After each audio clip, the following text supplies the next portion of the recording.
जय Hind defence aspirants, welcome back again. This is Divyanshu Pandey. Iran ने surgical strike कर दी है पाकिस्तान के ऊपर, जहां पर पाकिस्तान के आतंकवादियों को ईरान के फोर्सेस के द्वारा मार गिराया गया है।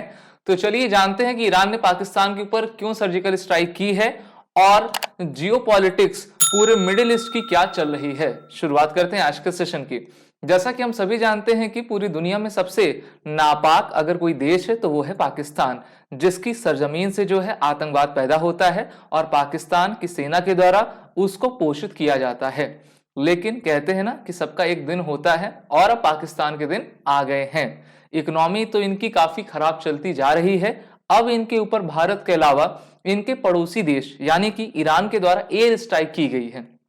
इससे पहले पाकिस्तान के ऊपर एयर स्ट्राइक आप सभी को पता है 2019 फेब के मंथ में भारत के द्वारा की गई थी और अब ईरान ने इनके आतंकवादी संगठन पर जो है पाकिस्तान में ही एयर स्ट्राइक कर दी है, जिससे कि पाकिस्तान का काफी नुकसान भी हुआ है और उनके जो एक कह सकते हैं कि पोषित टेररिस्ट थे वो मारे गए हैं। ये एक मिलिटेंट ग्रुप है जिसका नाम है जैश अल अदल यानी कि आर्मी ऑफ जस्टिस इनको कहा जाता है। और अभी हमने देखा था कि इस मंथ भी और इससे पहले भी ईरान में काफी सुसाइड बॉम्बिंग्स आपकी हुई हैं, जिससे कि ईरान के काफी नुकसान हुआ था। वहां के सैकड़ों लोग आपके मारे गए थे। ईरान ने अपनी इन्वेस्टिगेशन की और ये पता लगा है कि पाकिस्तान का ये आतंकवादी संगठन इस कृत्य में आपका शामिल था। तो इसके देखते हुए जो है ईरान के द्वारा एयर स्ट्राइक आपकी की गई पाकिस्तान के प्रोविंस में, जहां पर ये आतंकवादी आपके घुसे हुए थे। वहीं पर पाकिस्तान ने कहा कि इस एयर स्ट्राइक से पाकिस्तान में 2 बच्चे मारे गए हैं और काफी लोग इसमें हताहत हुए हैं and it is a type of unprovoked violation. Pakistan ने काफी कड़ा विरोध भी आपका जताया हुआ है। हम सभी जानते हैं कि पाकिस्तान एक न्यूक्लियर देश है। ईरान न्यूक्लियर देश बनना चाहता है, लेकिन अमेरिका द्वारा उसको आपको रोका जा रहा है। अभी हमारे विदेश मंत्री डॉक्टर एस जयशंकर ईरान की यात्रा पर आपके गए हुए हैं और ईरान के साथ भारत के टाई अप कैसे हो सकते हैं, बेहतर तरीके से हम रिश्तों को कैसे आगे चला सकते हैं, चाबहार पोर्ट से हम कनेक्टिविटी बढ़ाकर अफगानिस्तान और उसके बाद आपका सेंट्रल एशिया की तरफ कैसे हो पाए। तो भारत तो उस प्रोसेस में लगा है, लेकिन पाकिस्तान किस प्रोसेस में लगा है कि प्रॉक्सी वॉर को भारत की तरफ बढ़ाया जाए। दूसरा, भारत को तो छोड़ ही दीजिए, वो अपने और भी पड़ोसी देशों को परेशान करते जा रहा है। तो इस प्रकार से ये कह सकते हैं कि जो डिप्लोमेटिक रिलेशंस हैं दोनों देशों के बीच, पाकिस्तान और ईरान के बीच, अब आपके खटाई में पड़ गए हैं और काफी अब एक प्रकार का एक ऐसा एनवायरनमेंट क्रिएट होगा जो कि मिडिल ईस्ट की पॉलिटिक्स के लिए काफी प्रभावित रहने वाला है। अगर हम इस अटैक को देखते हैं तो इसी अटैक के साथ पिछले 2 दिन में ईरान ने इराक और सीरिया पे भी हमले कर दिए। यानी कि हम कह सकते हैं कि 24 घंटे के भीतर ईरान पाकिस्तान को भी मार रहा है, ईरान इराक को भी मार रहा है, ईरान सीरिया को भी मार रहा है और तीनों जगह मैटर आपके अलग अलग हैं। अभी आपने देखा कि 7 अक्टूबर 2023 से इजराइल और हमास के बीच में युद्ध आपका छिड़ा हुआ है और ईरान के द्वारा हमास आतंकवादी संगठन को क्या दिया जा रहा है, एक प्रकार से सपोर्ट दी जा रही है। वहीं पर ईरान यमन के जो हौथीस हैं उनको सपोर्ट दे रहा है और कह रहा है कि आप रेड सी में किसी भी मर्चेंट वेसल को आने जाने ना दीजिए। और उस पर भी जो है एक प्रकार से हम कह सकते हैं कि अमेरिका के द्वारा, यूके के द्वारा बड़े नेवल ऑपरेशंस आपके किए जा रहे हैं।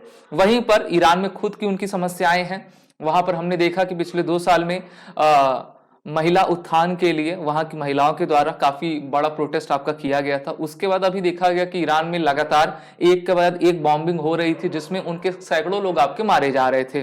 और मेनली ईरान और सऊदी के बीच देखें तो सिया और सुन्नी का जो है एक प्रकार से लड़ाई रहा करती है और ये दोनों देश चाहते हैं कि आपके जो मुस्लिम ब्रदरहुड है उसमें बड़ा भाई कौन बने, यानी कि कौन उनका लीडर बने। ईरान और सऊदी के बीच में आपका ये लहर रहता है।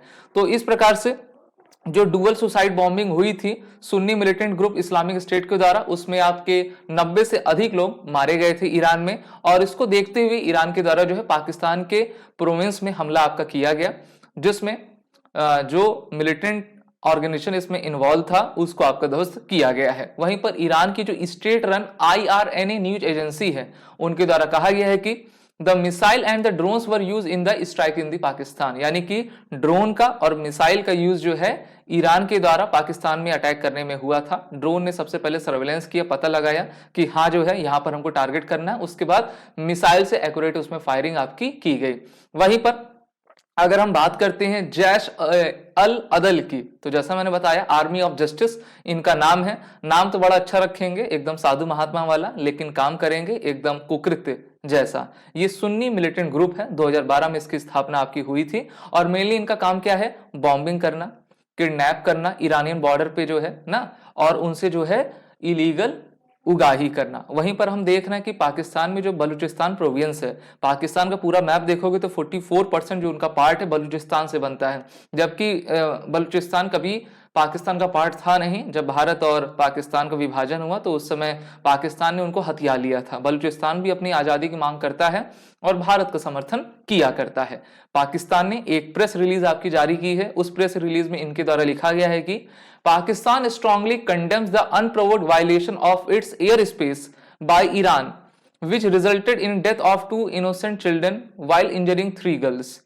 The violation of Pakistan's sovereignty is completely unacceptable and can have serious consequences. ये सीरियस कंसिक्वेंसेस क्या देंगे, ये एक प्रकार के अब ऐसे ढोल बन गए हैं जिसको कोई भी आता और बजाकर चला जाता है। अगर हम देखें तो यहाँ पर पाकिस्तान के सिक्योरिटी पर्सनल जो कि वहां पर आपके डिप्लॉयड थे, उन्होंने कहा है कि ईरानियन स्ट्राइक जो आपकी हुई है बलूचिस्तान के पांजगुर डिस्ट्रिक्ट में, तो उससे सिर्फ 50 किलोमीटर महज दूर है, जिसमें मॉस्क यानी कि मस्जिद को भी क्षति पहुंची है। तो ईरान ने तो अपना काम कर ही लिया है, अब पाकिस्तान को देखना होगा कि पाकिस्तान क्या करता है। वैसे पाकिस्तान इस पोजीशन पे नहीं है कि वो कुछ आपका कर पाए।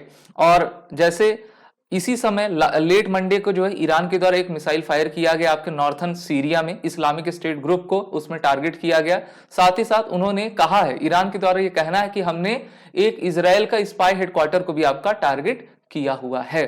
तो इस प्रकार से चीजें आपकी चली आ रही हैं।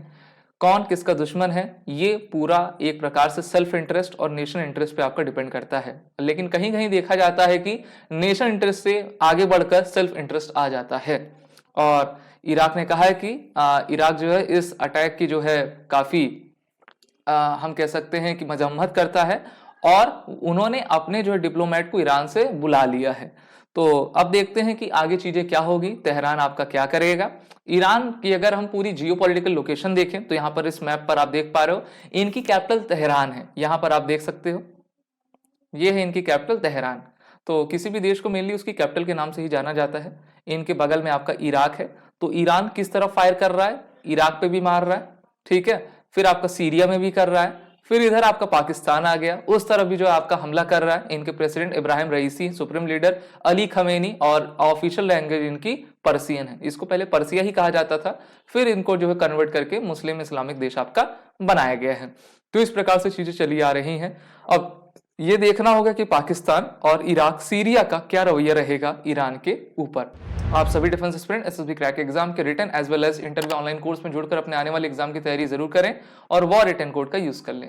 जय हिंद। अगर आप एक डिफेंस एस्पिरेंट हैं और SSB interview, NDA, CDS, AFCAT जैसे एग्जाम्स के लिए प्रिपेयर कर रहे हैं तो आप एसएसबी क्रैक एग्जाम्स के कोर्स को चेक करना ना भूलें। आप हमारी लर्निंग एप्लीकेशन को गूगल प्ले स्टोर से भी डाउनलोड कर सकते हैं।